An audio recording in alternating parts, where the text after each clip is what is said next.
안녕하세요. 윌리엄 리입니다.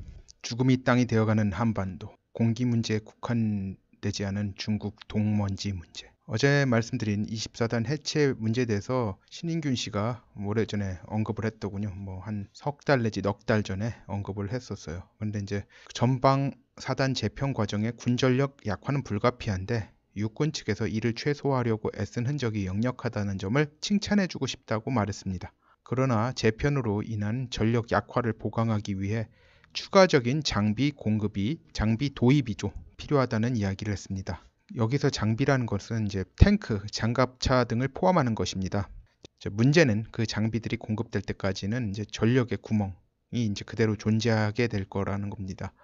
문재인이 그 장비를 보급할 수 있는 예산을 편성할지는 회의적이죠.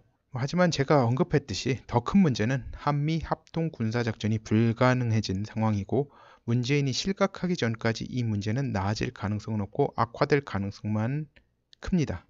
커지고 있습니다가 아니라 큽니다. 그냥. 그 이야기는 여기까지 하겠습니다. 오늘의 본론, 이제 중국 동먼지 문제는 이제 공기의 질만 문제가 되는 것이 아니라 수질, 토양 오염으로 직결되는 문제라는 것에 대해서 말씀드리겠습니다. 자, 한국인들 후쿠시마 수산물 이거 가지고 한참 난리를 치고 아직도 그 타령이죠. 중국 미세 동먼지 문제에 덧붙여 1년에 서해로 유입되는 어마어마한 중금속, 수은이 특히 많이 엄청난 톤수가 유입된다고 합니다. 이런 걸 감안하면 중국에서 나오는 이런 공해 물질들이 한국에 미치는 영향이 이제 후쿠시마 원전하고 비교했을 때 후쿠시마 원전에서 나오는 방사능 물질하고 비교해서 한국인 건강에 미치는 악영향의 최소 수천만 배 악영향을 미치는 거예요. 그러니까 조류의 방향상 후쿠시마 문제로 피해볼 가능성은 한국보다 캐나다 사는 제가 볼 가능성이 훨씬 높습니다. 저희 집은 자주는 아니더라도 간혹가다 태평양산 야생 연어 제품을 소비하거든요. 현재 이제 해수의 세슘 동위원소 농도는 캐나다 브리티시 콜럼비아 주에 있는 이제 빅토리아 대학교에서 정기적으로 체크하고 있습니다. 빅토리아 대학교 여기 있습니다. 그러니까 빅토리아가 어디야? 해가지고 빅토리아 여기는 이제 소위 밴쿠버 아일랜드, 밴쿠버 섬이라고 불리는 곳이고요. 그 밴쿠버 아일랜드는 밴쿠버를 갖다 마주 보고 있습니다. 이 왼쪽으로는 태평양입니다. 그리고 이제 여기 다 보이죠? 이 지역이 리치몬드는 이제 중국 사람들이 많이 사는 지역이에요. 공항도 여기 있습니다.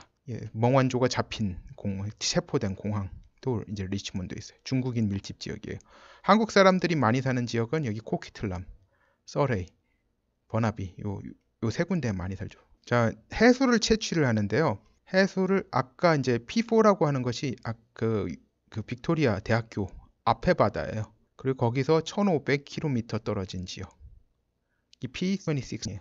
이제 여기를 해가지고 요 지역에 있는 곳을 갖다 포인트를 갖다 정해가지고 그 물을 갖다 다 그 시료를 갖다 받습니다. 그러니까 해수를 갖다 받아가지고 그 세슘 동위 원소량을 갖다 정기적으로 측정하고 있습니다. 이 점선 거리가 실제로는 1500km입니다. 네, 이게 지금 그 사진이에요. 그 해수들 받은 사진이에요. 이렇게 해수들 받아가지고 이 해수들을 갖다 시료로 해가지고 안에 이제 세슘 동위 원소 양을 측정하고 있습니다. 지금까지는 별 문제가 없다라고 지금 결론 나오고 있어요. 이거 자세한 설명하면 길어지므로 생략하겠어요. 후쿠시마 앞에 해류는 당연히 한국 동해, 남해, 서해보다는 밴쿠버 앞바다로 올 가능성이 훨씬 높아요. 조류가 굉장히 강한 조류가 있기 때문에 후쿠시마 앞바다에서 북미 서해안 쪽으로, 북미 서해안인데 어느 쪽으로 직선이냐면 그 시애틀하고 밴쿠버 그쪽으로 옵니다. 그쪽으로 직선적으로 와요. 시애틀하고 밴쿠버는 차로 1시간 반 정도 거리밖에 안 됩니다. 굉장히 가깝죠. 그러니까 고등학교 다닐 적에 이제 지구과학 시간마다 졸던 저희 수준에서도 충분히 이해가 가능한 일입니다. 자, 근데 이제 중국 동먼지의 경우 더 심각한 점이 하나가 있어요. 중국 동먼지 지도를 보시면 이제 중국 동먼지가 한반도까지 오는 건 나와요. 근데 동해 쪽으로 빠져나가는 사진은 아직까지 보질 못했어요. 제가 구글을 통해서 찾아봤는데 안 보여요. 즉 중국 동먼지를 다량 품은 공기가 한반도를 통과할 때 정체되는 현상을 보이고 있어요. 이를 갖다 대기 정체 현상, 영어로 air stagnation이라고 부르는데 지구 온난화 현상이 원인이며 한국과 같은 이제 중위도 지역에서 두드러지게 나타난다고 합니다. 제가 대기학 전문가가 아니라서 이유를 잘 모르겠어요. 근데 이 대기 정체 현상이 한반도 상공에서 두드러지게 나타나는 경향이 있어요. 어떤 분은 이 대기 정체 현상이 주님의 심판이다, 그렇게 말씀하시는 분도 계시더라고요. 아무튼 위성 사진을 보면은 중국 동먼지가 편서풍을 타고 한반도에 와서 서부 지역에 정체되는 현상이 나타나고 있습니다. 서부 지역이라고 한 거는 한반도 서반부 지역이에요. 그러니까 한마디로 평안도, 그리고 황해도, 그리고 경기도, 충청남도, 전라남북도 다 포함하는 그 지역들에서 정체되는 것이 보이고 있습니다. 위성 지도로 보면 이제 분명 한국의 초미세먼지, 그러니까 이의 시계가 극도로 제한되는 그 안개가 생기는 현상의 80% 이상은, 최소 80% 이상입니다. 중국이 근원이라는 점은 분명합니다. 그러나 이 동먼지로 인한 연무 현상이 한반도에서 동서 지역차가 두드러집니다. 그리고 일본 측은 피해를 거의 못 느끼고 있어요. 그러니까 예전에도 항상 불었던 황사하고 두드러진 차이가 이거예요. 황사는 불었을 때 이러진 않았거든요. 일본까지 갔거든요. 그러니까 중국 측과 중국에서, 그리고 중국을 옹호하는 자들, 한국에도 많죠. 뭐 환경연합 뭐 어쩌고 저쩌고 하는 인간들. 이 연무의 원인 대부분은 한반도 자체적인 것이라는 주장을 하는 근거가 되고 있어요.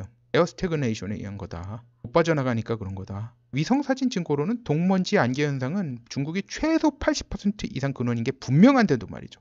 아니 그러면은 이건 사실 측정이 가능해요. 이거 공기 시료를 갖다 채취해가지고 검사합니다. 그 안에 들어있는 물질들. 왜냐면 한반도하고 그리고 중국에서 채취하고 그걸 갖다 두 가지를 비교해가지고 유사성을 보면 돼요. 두 나라가 그 뭐 석탄 떼는 양이나 그런 게 다르기 때문에.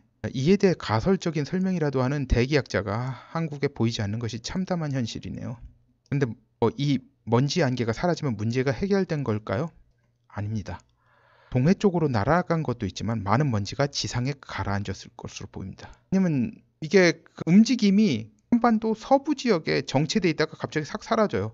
그러면 그게 동해안으로 사라지지 않고 동쪽으로 가지 않고 거기서 가라앉았다는 얘기밖에 안 되거든요. 그럼 결국 토양에 그 오염물질이 축적되는 건 불가피해요. 일부는 강이나 호수 위로 떨어질 겁니다. 그리고 이제 토양의 오염물질은 비에 식혀서 상당 부분이 지하로 들어가든지 강, 호수로 유입될 거예요. 그러니까 토양과 수질 오염 정도는 뭐 심화될 것으로 예상됩니다. 결국 중금속 등의 유해화물, 중금속뿐만 아니죠. 저기 독성 유기 화합물도 있죠. 한국에서 나오는 작물들이에요. 모든 작물들, 곡물, 채소, 과일, 그러니까 땅에서 나오는 그 재배하는 것들이죠. 그래서 포함될 수밖에 없으면 식수 등에도 포함되게 됩니다. 중금속을 거르는 정수기는 역삼투압 정수기밖에 없어요. 그렇다고 전 국민들이 역삼투압 정수기를 사용해야 될 정도가 되면 보통 문제가 아닙니다. 이 가격이 꽤 만만치 않고 필터도 교환을 해줘야 되잖아요. 많은 사람들이 수돗물 먹고 사는데 수돗물 그냥 끓여서 먹고 살잖아요. 어떡하라고. 그리고 물은 정수가 가능하다지만 곡물, 채소, 과일 등의 작물들은 어떻게 할 겁니까? 좋은 소식을 전해드려야 하는데 이런 이야기 할 수밖에 없는 게 참담합니다. 한국에 있는 가족을 무리해서라도 피신을 시켜야 하는 건지 고민이 될 수밖에 없네요. 마지막으로 짤 하나 올리겠습니다.